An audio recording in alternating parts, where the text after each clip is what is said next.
Viral di media sosial, jajanan Reskrim Polsek Kuta berhasil tangkap pelaku penjamretan di Jalan Popis Kuta yang terekam di CCTV. Sempat menjadi viral di media sosial, tersangka penjamretan di Jalan Popis Kuta, Komang Jordan, berhasil ditangkap jajaran tim opsional Polsek Kuta. Tersangka ditangkap di rumahnya pada Selasa 18 Juli lalu di kosnya di wilayah Ubung Denpasar. Namun, satu pelaku lainnya, Komang Rais alias Ego, masih buron. Pelaku melakukan aksinya pada Kamis 13 Juli lalu. Korban yang saat itu berjalan sendirian di Jalan Popis dijamret oleh tersangka. Akibatnya korban mengalami kerugian sebesar 10 juta rupiah. Aksi tersebut pun terekam CCTV menjadi viral di media sosial. Dari tangan tersangka, polisi mengamankan 1 unit sepeda motor yang digunakan tersangka melakukan aksinya dan uang Rp400.000 dan sejumlah dompet hasil tindak kejahatan.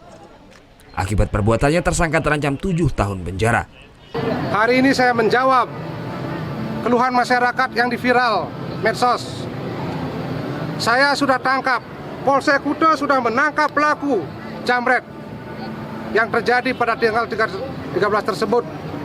Ini orangnya, itu motor yang dipakai, ini barang buktinya. Ini barang-barang sebagai hasil kejahatan daripada pelaku. Sebelumnya, sebuah video CCTV merekam kasus jamret tersebut memperlihatkan korban asal Prancis berjalan sendiri di Jalan Popis Kuta.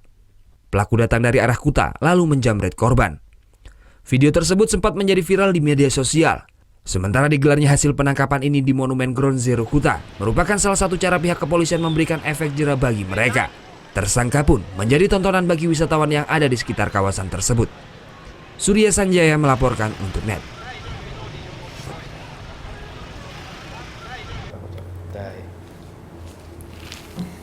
Udah selesai kan nontonnya? Nah, jadi jangan lupa buat like, komen, dan subscribe ya.